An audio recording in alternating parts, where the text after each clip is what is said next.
Hello students, कैसे हो सभी। आप सभी का स्वागत है बीटा मैथ्स एकेडमी के ई लर्निंग प्लेटफॉर्म पे। तो देखो, हमने स्टार्ट कर रखी थी कॉम्प्लेक्स नंबर बुक, और कॉम्प्लेक्स नंबर में हमने कहाँ तक कर लिए थे लास्ट क्लास में। कॉम्प्लेक्स नंबर में अपन ने 21 क्वेश्चन तक कर लिए थे। अब देखो आगे बात करते हैं अपन 22 क्वेश्चन से इस सेशन को अपन स्टार्ट करते हैं। तो देखो 22 नंबर का क्वेश्चन क्या है आपके पास है, इसमें दिया हुआ है z एक कॉम्प्लेक्स नंबर है और वो किसके बराबर है, आर ई की पावर आयोटा थीटा। z किसके बराबर हो रहा है, आर ई की पावर आयोटा थीटा। तो हमें मॉडुलस ऑफ ई की पावर आयोटा z निकाल के बताना है। ये वैल्यू हमें निकाल के बतानी है, ये हमारे पास गिवन है। तो देखो हम निकालेंगे पहले ई की पावर आयोटा z निकाल पाएंगे। हम क्या निकालेंगे, यदि ई की पावर आयोटा जेड अपन निकाल लेंगे, ई की पावर आयोटा जेड की वैल्यू निकाल लेंगे, फिर उसका क्या कर देंगे, मॉड्यूलस निकाल लेंगे, तो हमारे पास आंसर आ जाएगा। तो देखो ई की पावर आयोटा जेड निकालने के लिए क्या करेंगे, ई की पावर आयोटा और जेड की वैल्यू कितनी है, आर ई की पावर आयोटा थीटा। ये वैल्यू अपन पुट कर देंगे, कितनी है, जेड ई की पावर आयोटा थीटा। ये वैल्यू मैंने पुट कर दी। अब देखो ई की पावर आयोटा थीटा ये किसके बराबर होता है, ई की पावर आयोटा थीटा की वैल्यू हम जानते हैं कितनी होती है, कोस theta plus iota sine theta. ये वैल्यू होती है ना ई की पावर आयोटा थीटा की। तो ये वैल्यू अपन यहाँ से पुट कर देंगे। तो देखो क्या बनेगा, ई की पावर आयोटा जेड बराबर आ जाएगा किसके, ई की power iota r as it is, और इसकी जगह cos theta plus iota sine theta अपन पुट कर सकते हैं, cos theta plus iota sine theta. अब देखो ये क्या बन जाएगा, ये बन जाएगा ई की पावर आयोटा आर से अपन यदि मल्टीप्लाई कर दें, अपन अंदर आयोटा आर से मल्टीप्लाई करें तो ये देखो ये तो बन जाएगा iota r cos theta plus iota square r sine theta. तो आयोटा स्क्वायर क्या बन जाएगा, -1 ना, तो यहाँ से ये बन जाएगा माइनस आर साइन थीटा। अब देखो हमें हमारे पास ये क्या आ गया, हमारे पास वैल्यू आ गई ई की पावर आयोटा जेड की वैल्यू आ गई। ठीक है, किसकी आ गई, ई की पावर आयोटा जेड की। यदि ई की पावर आयोटा जेड की वैल्यू आ गई हमारे पास, तो अपन इसको क्या लिख सकते हैं, इसको देखो जो रियल वैल्यू है इसको पहले लिख लेंगे अपन। रियल वैल्यू क्या है इसमें, r sine theta. Real value कितनी है, माइनस आर साइन थीटा, इसको पहले लिख लिया। और इमेजिनरी वैल्यू कितनी है, ये है plus iota r cos theta. ठीक है, इस तरीके से बना सकते हैं इसको। अब ये देखो ये तो रियल वैल्यू हो गई, ये इसकी इमेजिनरी वैल्यू हो गई। अब हमें क्या निकालना है, यदि इसका मोड निकालना है ना हमें, तो क्या कर देंगे, दोनों तरफ अपन मोड का साइन लगा देंगे। यहाँ पर भी मोड लगा दिया और यहाँ पर भी मोड लगा दिया। तो देखो इस कॉम्प्लेक्स नंबर का अपन मॉड्यूलस जानते हैं, और वो कितना होता है, इस कॉम्प्लेक्स नंबर का मॉड्यूलस होता है इसका रियल पार्ट। तो देखो इसका रियल पार्ट कितना लिख देंगे अपन, ई की power minus r sine theta. ये क्या हो जाएगा इसका मॉड्यूलस, और यही मैं निकालना था। तो देखो कौन से ऑप्शन में, ए की power minus r sine theta, ये रहा ऑप्शन नंबर 3, इसका क्या हो जाएगा राइट आंसर। ठीक है, आगे देखते हैं। आगे देखो कुछ वैल्यूज दी गई है हमें।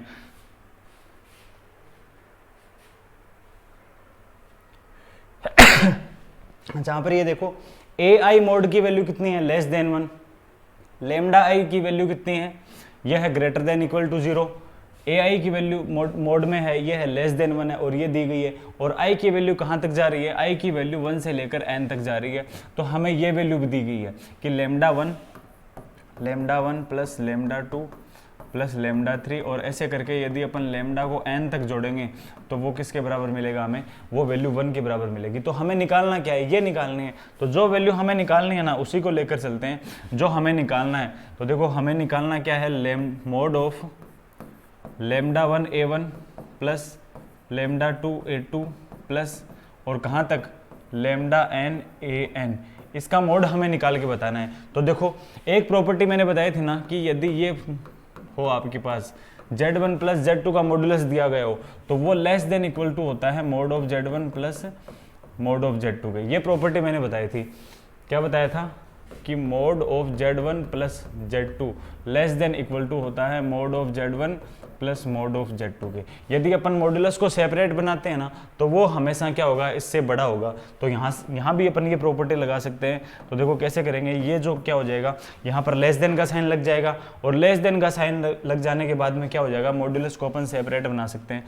तो ये बनेगा lambda 1 a1 plus mode lambda 2 a2 plus इसी तरीके से आगे चलेगा mode lambda n A N, ये बन जाएगा। अब देखो हमारे पास वैल्यू किसकी है, हमारे पास मोड ऑफ ए की भी वैल्यू है, मतलब ए आई, मतलब आई की जगह अपन 1 2 3 रखते चलेंगे, तो इसका मतलब हमारे पास मोड ऑफ ए वन की वैल्यू है और हमारे पास मोड ऑफ ए टू की भी वैल्यू है और इसी तरीके से ए एन तक वैल्यू है हमारे पास।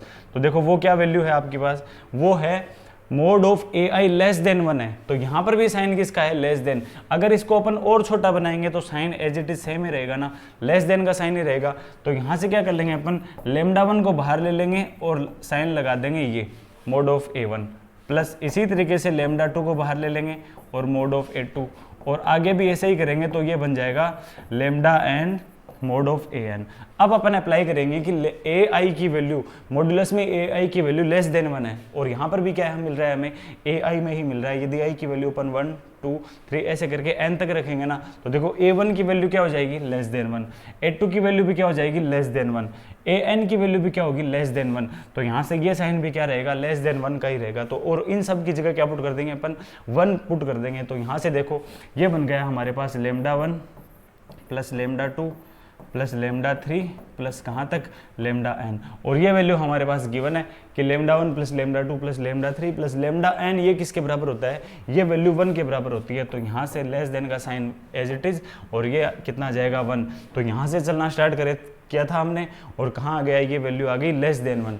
तो यहाँ से देखो लेस देन 1 कौन से में है, एक से बड़ा एक से छोटा, तो ये ऑप्शन नंबर कौन सा हो जाएगा, ऑप्शन नंबर सेकंड इसमें राइट आंसर हो जाएगा। ठीक है, आगे देखते हैं।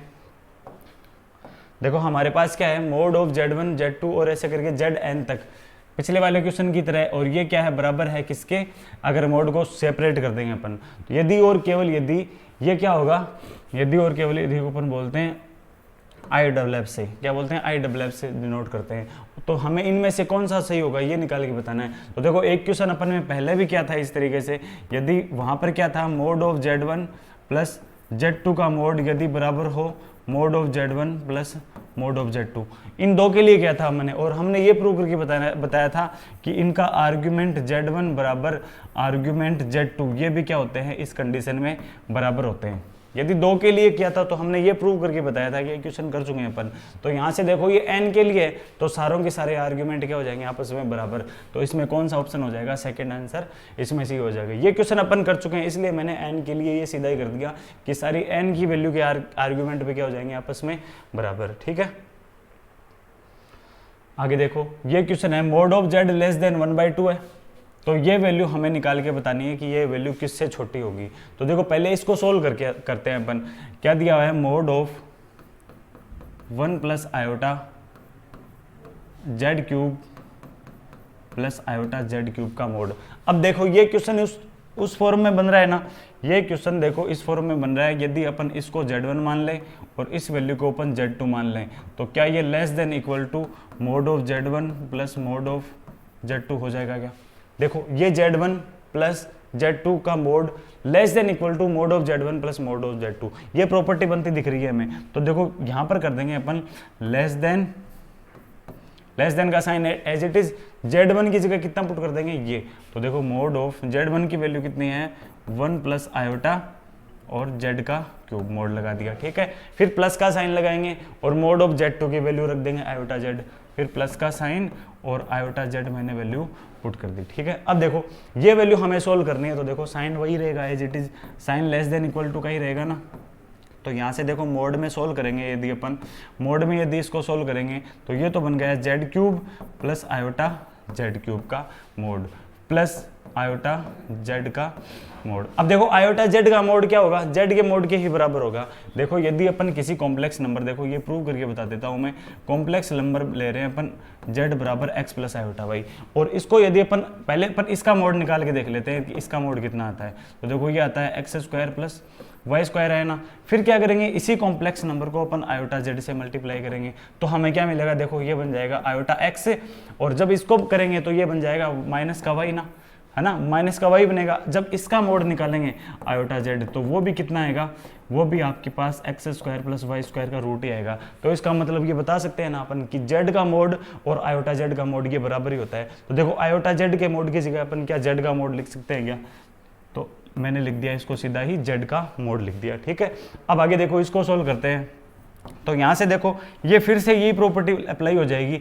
यदि इसको अपन Z1 मान लें और इसको अपन क्या मान लें, Z2 मान लें, तो यहाँ से देखो लेस देन का साइन तो रहेगा ही रहेगा, क्योंकि वैल्यू क्या होती जा रही है और छोटी होती जा रही है, तो साइन अपन लेस देन इक्वल टू का ही लगाएंगे और यहाँ पर लिख देंगे मोड ऑफ Z1 की वैल्यू कितनी है, ये है ना, प्लस आयोटा जेड क्यूब। अब देखो फिर से इसको आयोटा से मल्टीप्लाई करके मोड निकाल रहे हैं, तो इसका मतलब अपन आयोटा को क्या कर देंगे, इग्नोर कर देंगे, जिस तरीके से मैंने यहाँ पर बताया। तो यहाँ पर क्या हो जाएगा, मोड ऑफ जेड का क्यूब, हाँ, प्लस ये मोड ऑफ जेड।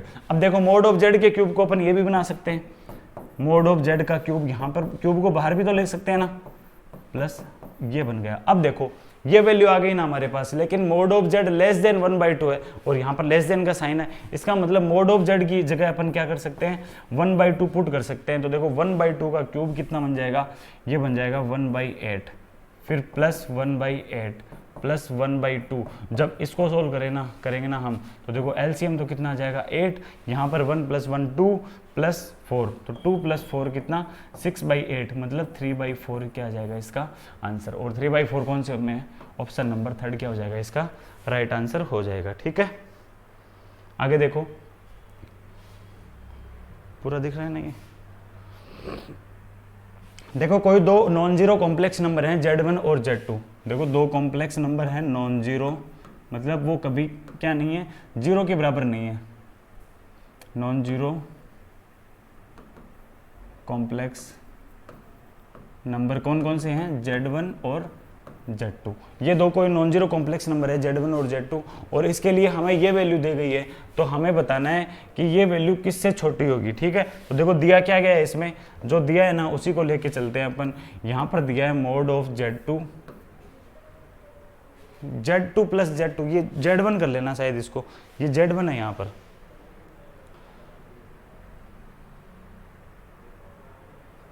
ये मोड ऑफ Z1 होगा यहाँ पर। तो देखो ये है mod of Z1 plus mode of Z2, और यहाँ पर मोड लगाया हुआ है, और Z1 upon mode of Z1 plus Z2 upon mode of Z2 का मोड लगाया हुआ है। और ये वैल्यू हमें बतानी है कि इस वैल्यू का मान किससे बड़ा होगा या फिर छोटा होगा, ये वैल्यू हमें सोल्व करके बतानी है। तो देखो ये तो अपन एज इट इज रखेंगे, ये वैल्यू रखेंगे अपन as it is, bracket mod of Z1 plus mode of Z2, ये वैल्यू हमने रखी है एज इट इज।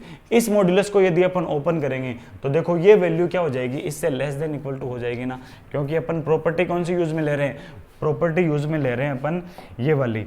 देखो यदि इस पूरी वैल्यू को अपन Z1 मान लें और इस पूरी वैल्यू को अपन Z2 माने, तो देखो इस मोड को अपन, जो बड़े वाला मोड है ना बाहर की तरफ, उस मोड को अपन सेपरेट कर रहे हैं दोनों मॉड्यूलस में, तो ये वैल्यू क्या हो जाएगी, लेस देन इक्वल टू का साइन लगेगा ना। तो यहाँ से देखो, यहाँ से हमें मिलेगा, यदि इसको ओपन करके लिखेंगे तो ये मोड तो हटा के मैंने ब्रैकेट लगा दिया, और ये मोड सिर्फ इसी पे लगेगा। तो देखो मोड क्या हो जाता है, यदि डिवाइड में कोई कॉम्प्लेक्स नंबर हो तो मॉड्यूलस क्या हो जाता है, उनमें अलग अलग सेपरेट हो जाता है। तो देखो ऊपर बन जाएगा मोड ऑफ Z1, नीचे देखो एक मोड पहले से लगा हुआ है। तो देखो ये प्रॉपर्टी आपको पता है, किसी भी देखो कॉम्प्लेक्स नंबर, ये Z कॉम्प्लेक्स नंबर है, इसका मोड निकाल लिया अपन ने। मोड निकालने के बाद में फिर से यदि अपन मोड निकालें, मतलब 2 बार मोड निकाल रहे हैं, तो ये कॉम्प्लेक्स नंबर क्या होगा, एक बार मोड निकाल लो चाहे 2 बार निकाल लो, हमेशा हमें कितना मिलेगा, मोड ऑफ Z ही मिलेगा। चाहे किसी भी कॉम्प्लेक्स नंबर का कितनी बार भी मॉड्यूलस निकाल लो आप, हमें एक बार मॉड्यूलस निकालने के पर जो वैल्यू मिलेगी ना वही मिलता जाएगा हमें आगे भी। तो देखो ये मोड ऑफ Z1 पहले से लगा है, एक मोड यदि और लगा देंगे तो हमें मिलेगा कितना, सिर्फ मोड ऑफ Z1 ही तो मिलेगा। इसी तरीके से यहाँ बन जाएगा। तो देखो ये वैल्यू क्या हो जाएंगी आपस में, ये ब्रैकेट का साइन है, ये वैल्यू क्या हो जाएंगी आपस में कैंसिल, तो 1 + 1 यहाँ पर क्या बन जाएगा 2, ये लेस देन इक्वल टू का साइन, तो वैल्यू हो जाएगी 2 × mode of Z1 plus mode of Z2। और ये कौन से में है, तो देखो ये क्या है, ये value less than equal to है, मतलब ये वैल्यू इस वैल्यू से क्या होगी, लेस देन मतलब छोटी। तो यहाँ से देखो छोटा या बराबर, मतलब इक्वल टू का साइन भी है ना, देखो लेस देन इक्वल टू का साइन भी है। तो ऑप्शन नंबर 4 क्या हो जाएगा इसका राइट आंसर। अब देखते हैं आगे, हमें क्या दिया हुआ है, मोड ऑफ Z - 4/Z की वैल्यू कितनी दी गई है, 2 के बराबर। तो हमें Z की मैक्सिमम वैल्यू निकाल के बतानी है। तो देखो मैंने एक प्रॉपर्टी लिखाई थी, सबसे इंपॉर्टेंट प्रॉपर्टी है वो, ये प्रॉपर्टी आपको याद रखनी है। यदि आपके पास mod of Z1 plus mode of Z2 हो, या फिर आपके पास क्या हो, मोड ऑफ Z1 - Z2 का मोड, चाहे इनमें से कोई भी दो हो, चाहे बीच में चाहे प्लस का साइन हो चाहे माइनस का साइन हो, प्रॉपर्टी हम एक ही यूज में लेंगे। यहाँ पर भी लेस देन इक्वल टू लगाएंगे और यहाँ पर भी लेस देन इक्वल टू का साइन लगाएंगे। यहाँ पर एक मोड, फिर एक मोड और लगाएंगे, Z1 माइनस Z2 का मोड और फिर ये मोड, ठीक है। यहाँ पर तो ये लिखेंगे और यहाँ पर क्या लिखेंगे अपन, mode of Z1 plus mode of Z2। ये प्रॉपर्टी होती है दोनों के लिए ही, दोनों के लिए ही यही प्रॉपर्टी है। तो यहाँ पर भी लिखेंगे ना, तो यही वैल्यू लिखेंगे।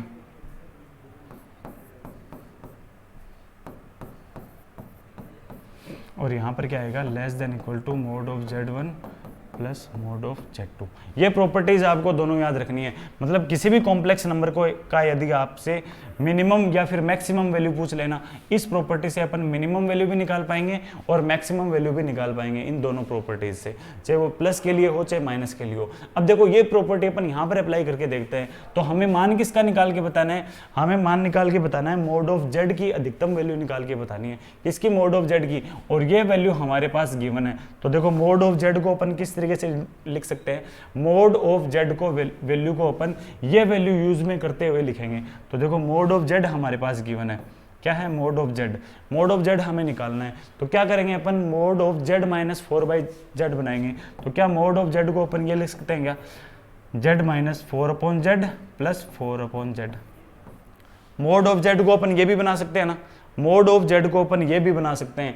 यदि ये बना सकते हैं तो यहाँ से देखो साइन क्या आएगा, यहाँ पर तो साइन लगा देंगे अपन ये कि मोड ऑफ Z1 की वैल्यू कितनी है, Z minus 4/Z plus 4/Z, ठीक है। ये मैंने बना लिया। देखो ये मैंने पूरा मान लिया Z1 और ये मैंने मान लिया Z2।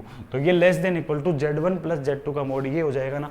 और यहाँ पर साइन कौन सा लगेगा, लेस देन इक्वल टू का साइन, और यहाँ पर एक बड़ा मोड आएगा और लगा देंगे अपन Z minus 4/Z minus 4/Z का मोड, ये साइन लग जाएगा। मतलब ये प्रॉपर्टी किस तरीके से बन जाएगी, इस तरीके से हमारे पास ये प्रॉपर्टी बन जाएगी। और हमें क्या निकालनी है, इसकी मैक्सिमम वैल्यू निकालनी है। तो मैक्सिमम वैल्यू क्या होगी, यही तो मैक्सिमम वैल्यू होगी ना। यदि मिनिमम पूछता तो हम कौन सी सोल्व करते, ये वैल्यू सोल्व करते, लेकिन हमसे सिर्फ मैक्सिमम वैल्यू पूछी है इसने, तो अपन सिर्फ यही वैल्यू सोल्व करेंगे। तो यहाँ से देखो, अब देखते हैं अपन, और इसकी वैल्यू कितनी दी है इसने, 2 के बराबर दी है कि Z माइनस 4/Z की वैल्यू किसके बराबर है, 2 के बराबर। तो यहाँ से देखो ये बन जाएगा। इसको तो अपन फिर से अपन Z की फॉर्मेट में ही बना लेंगे, क्या बना लेंगे, इसको तो Z ही बना लेंगे। और ये लेस देन इक्वल टू हो जाएगा, Z माइनस 4/Z की वैल्यू कितनी है, Z माइनस 4/Z की वैल्यू 2 प्लस 4 इस मोड को अपन अब सेपरेट करेंगे तो ये बन जाएगा, इस तरीके से बन जाएगा, ठीक है। ये वैल्यू हमने 2 रख दी। अब देखो हमें मोड ऑफ Z की वैल्यू निकाल के बतानी है, और मोड ऑफ Z यहाँ पर भी आ रहा है और मोड ऑफ Z यहाँ पर भी आ रहा है। तो अपन क्या करेंगे, मोड ऑफ Z को मान लेंगे एक बार के लिए x मान लेंगे, ताकि हम कैलकुलेशन सोल्व कर सकें। मोड ऑफ Z को मैंने x मान लिया, तो यहाँ पर ये बना सकते हैं क्या, इस वैल्यू को अपन इस तरीके से भी सोल्व कर सकते हैं कि x less than equal to हो जाएगा 2 प्लस 4/x, 2 प्लस 4/x। और यहाँ से देखो x less than equal to, x को एलसीएम ले लिया और ये बन जाएगा 2x प्लस 4। क्या बन गया, 2x प्लस 4। अब आगे देखो x स्क्वायर कर देंगे तो ये बन जाएगा x स्क्वायर, और ये वैल्यू अपन इधर ले आएंगे तो देखो x square minus 2x minus 4 less than equal to 0, ये इक्वेशन बन गई। अब इक्वेशन सोल्व करके हमें x की वैल्यू निकालनी है, तो हमारे पास क्या आ जाएगा, मोड ऑफ Z की वैल्यू आ जाएगी। तो देखो यहाँ से करेंगे अपन, यदि ये देखो x स्क्वायर माइनस 2x, यदि हम क्या करते हैं इसमें x स्क्वायर माइनस 2x एक जोड़ दें और एक घटा दें, और ये माइनस 4 एज इट इज रहेगा, +1 ऐड कर दिया और +1 मैंने, तो यहाँ से देखो हमने क्या किया, इसको परफेक्ट स्क्वायर बनाने के लिए एक +1 ऐड कर दिया और एक -1 इसमें से घटा दिया, और ये -4 का एज इट इज रख दिया मैंने। अब यहाँ से देखो ये वैल्यू क्या बन रही है, जो ये वैल्यू बन रही है ना, x square minus 2x plus 1, क्या ये x माइनस 1 का होल स्क्वायर है क्या। तो यहाँ से इसको बना देंगे x माइनस 1 का होल स्क्वायर। ये देखो माइनस का 5 उधर भेज देंगे तो ये बन जाएगा less than equal two plus का 5 बन गया, ठीक है। अब देखो क्या करेंगे अपन, अब इसको सोल्व कर देंगे, स्क्वायर को हटा देंगे तो रूट लग जाएगा। तो x minus 1 less than equal to √5, और यहाँ से x less than equal to आ जाएगा √5 + 1, x less than equal to √5 + 1, और x को अपन क्या मान रहे थे, मोड ऑफ z मान रहे थे, तो यहाँ से ये बन जाएगा mod of z less than equal to √5 + 1, √5 + 1। इसका मतलब हुआ कि मोड ऑफ z की वैल्यू क्या होगी, √5 + 1 से या तो छोटी होगी या फिर इसके बराबर। इसका मतलब ये वैल्यू हमारे पास क्या आ गई, ये वैल्यू इसकी मैक्सिमम वैल्यू आ गई हमारे पास। और ये कौन से ऑप्शन में है, ये ऑप्शन नंबर 2 में गिवन है, ठीक है।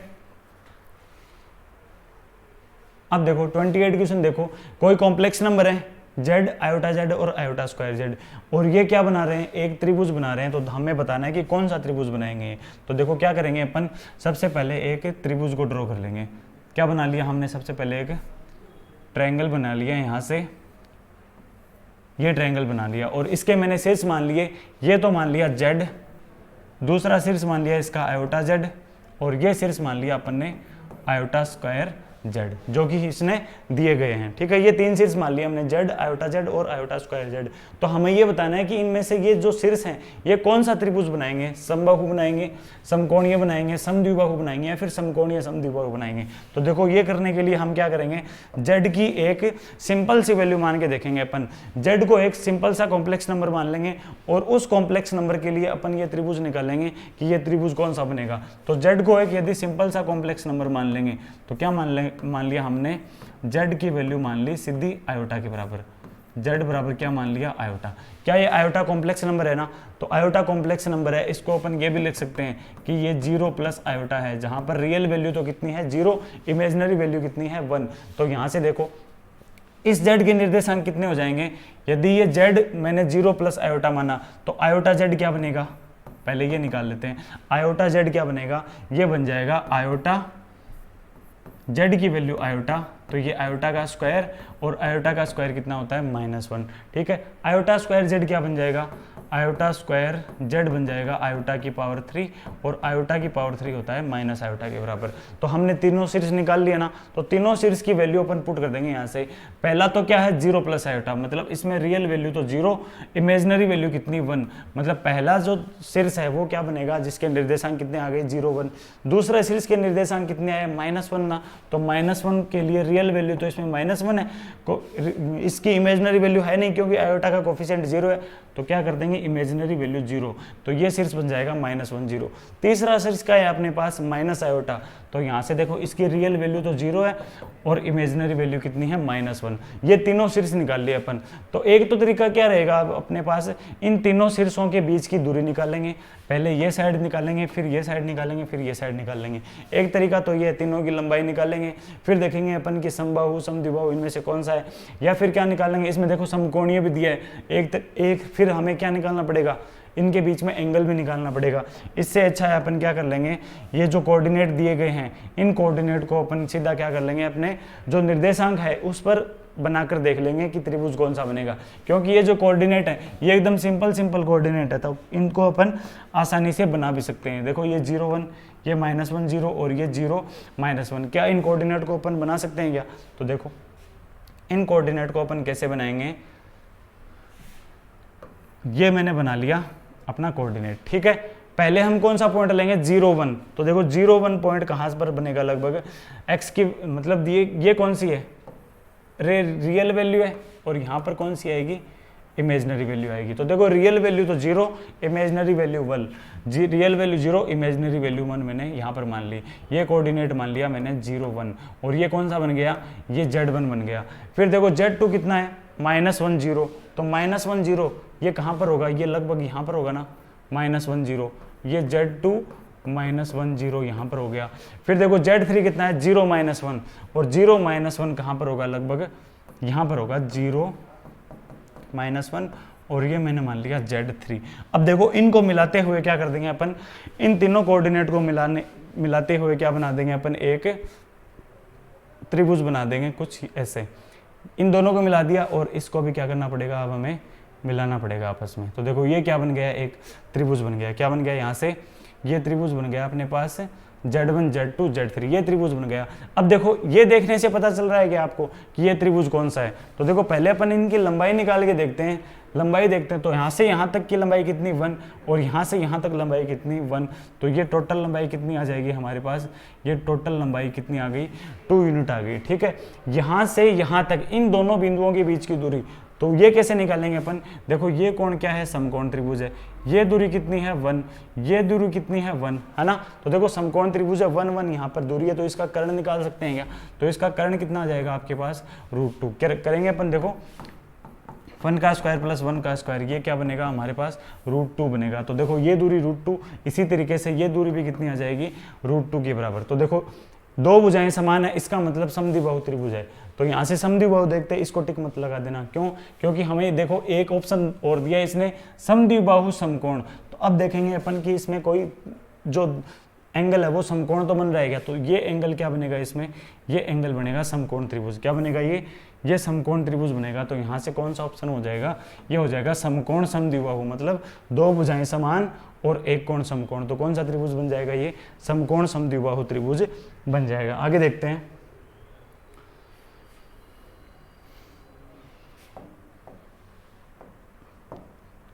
आगे देखो क्वेश्चन है हमारे पास, किन्हीं दो non zero complex number Z1 और Z2 के लिए ये हमारे पास इक्वेशन गिवन है। Z1 और Z2 क्या है, दो नॉन जीरो कॉम्प्लेक्स नंबर है और इसके लिए ये इक्वेशन हमारे पास गिवन है। तो हमें बताना है कि Z1 और Z2 के आर्गुमेंट का अंतर कितना होगा। तो देखो इक्वेशन जो दी गई है ना, इसी को लेके चलते हैं अपन।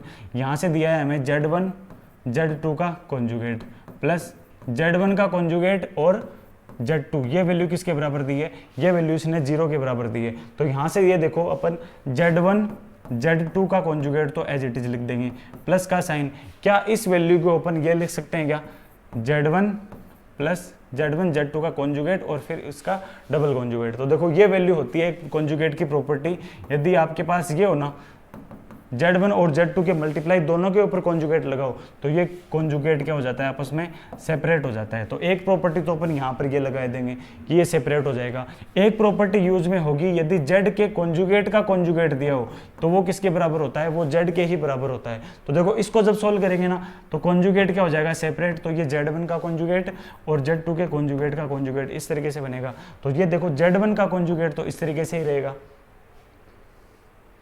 है ना, और Z2 का क्या बन जाएगा, Z2 बन जाएगा Z1 Z2। तो ये देखो हमारे पास जो वैल्यू बनी ना वो देखो फिर से यही वैल्यू बन के आ गई। देखो Z1 का कॉन्जुगेट और Z2, तो क्या अपन इस वैल्यू को ये भी आसानी से लिख सकते हैं, ठीक है।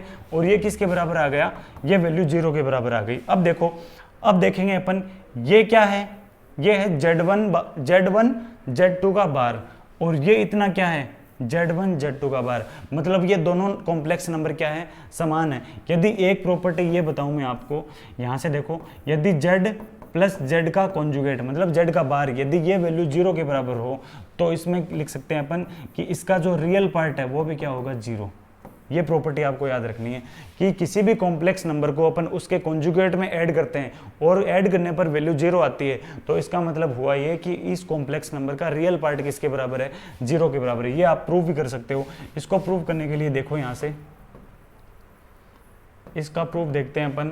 देखो Z मैंने मान लिया complex number x plus iota y, तो इसका कॉन्जुगेट Z बार क्या जाएगा x माइनस आयोटा y ना। यदि अपन Z और Z बार को ऐड करेंगे तो यहाँ से देखो Z और Z बार को ऐड करेंगे तो देखो क्या बनेगा, आयोटा y से आयोटा y कैंसिल। और यदि ये 0 के बराबर आ रहा है, यदि ये क्या आ रहा है 0 के बराबर, Z1 और इसका वैल्यू 0 के बराबर आ रही है और जब हम इनको ऐड करते हैं तब हमें क्या मिलता है 2x मिलता है और ये 2x यदि 0 के बराबर है तो x भी क्या आ जाएगा 0 के बराबर। और x इस कॉम्प्लेक्स नंबर में क्या है, इसका रियल पार्ट है ना, इसका मतलब इसका रियल पार्ट क्या हो जाएगा 0। और यहाँ पर भी ये देखो Z की तरह ही बिहेव करेगा।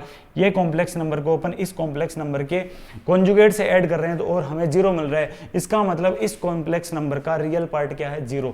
तो हम यहाँ से ये भी बना सकते हैं कि real part of Z1 Z2 का बार ये किसके बराबर हो जाएगा 0 के बराबर।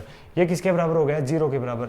तो इसका रियल पार्ट 0 है, इसका मतलब हम इसी चीज को ये भी बोल सकते हैं कि ये जो कॉम्प्लेक्स नंबर है ये क्या होगा, ये प्योर इमेजिनरी होगा। ये भी तो बोल सकते हैं ना कि किसी भी कॉम्प्लेक्स नंबर का यदि रियल पार्ट 0 है तो उस कॉम्प्लेक्स नंबर का वो कॉम्प्लेक्स नंबर क्या होगा, प्योर इमेजिनरी नंबर होगा। क्या होगा, प्योर इमेजिनरी। तो यहां से अपन लिख सकते हैं Z1 Z2 का बार ये क्या है, ये प्योर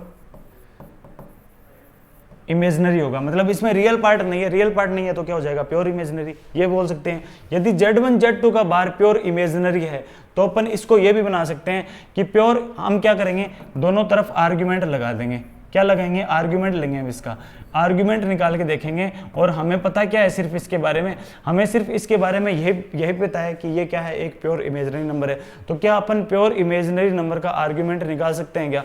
तो देखो आर्ग्यूमेंट कैसे निकालेंगे, मैंने बताया था आर्ग्यूमेंट ऑफ Z ये किसके बराबर होता है, यदि आपके पास प्योर इमेजनरी नंबर हो, प्योर इमेजनरी नंबर का आर्ग्यूमेंट तो होता है किसके बराबर, plus minus pi by two. कितना होता है, plus minus pi by two.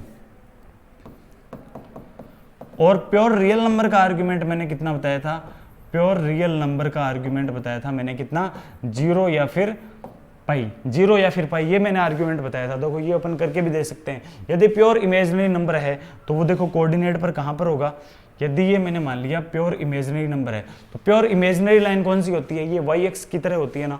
तो प्योर इमेजनरी नंबर है, इसका मतलब ये दो ऑप्शन है हमारे पास, एक तो ये पॉइंट यहाँ पर हो सकता है, एक ऑप्शन है कि ये यहाँ पर हो सकता है। यदि ये कॉम्प्लेक्स नंबर यहाँ पर होगा, मतलब पॉजिटिव होगा कॉम्प्लेक्स नंबर, तो इसका आर्ग्यूमेंट कितना होगा, प्लस पाई बाई टू, क्योंकि ये एंगल क्या बनता है, प्लस पाई बाई टू ही बनता है। यदि ये नेगेटिव वैल्यू होगी कॉम्प्लेक्स नंबर, तब ये क्या बनेगा, माइनस पाई बाई टू। इसका मतलब प्योर इमेजनरी कॉम्प्लेक्स नंबर का आर्ग्यूमेंट या तो प्लस पाई बाई टू होगा या माइनस पाई बाई टू होगा।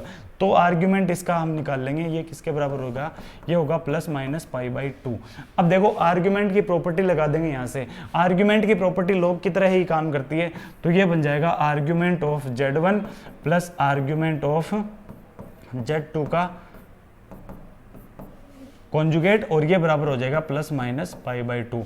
अब ये देखो ये प्रॉपर्टी यहाँ से एक प्रॉपर्टी और लग जाएगी, तो argument of Z1 argument of Z2 का कॉन्जुगेट ये बराबर होता है माइनस आर्ग्यूमेंट ऑफ Z2 की, ठीक है। और ये बराबर आ जाएगा plus minus pi by two, और ये वैल्यू हमें निकालनी थी। देखो ये प्रॉपर्टी कुछ इस तरीके से काम में करेगी, ये मैं बता देता हूँ।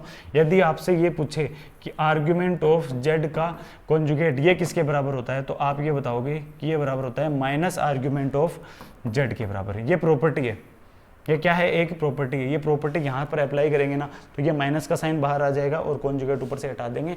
और ये वैल्यू हमसे पूछी गई है कि दोनों कॉम्प्लेक्स नंबर Z1 और Z2 के आर्ग्यूमेंट का अंतर कितना होगा। तो आर्ग्यूमेंट का अंतर हमने निकाल लिया, ये कितना होगा, plus minus pi by two. अब देखो minus pi by two option में है नहीं, तो यहाँ से अपन क्या कर देंगे, option number 3 plus pi by two इसका राइट आंसर कर देंगे, ठीक है।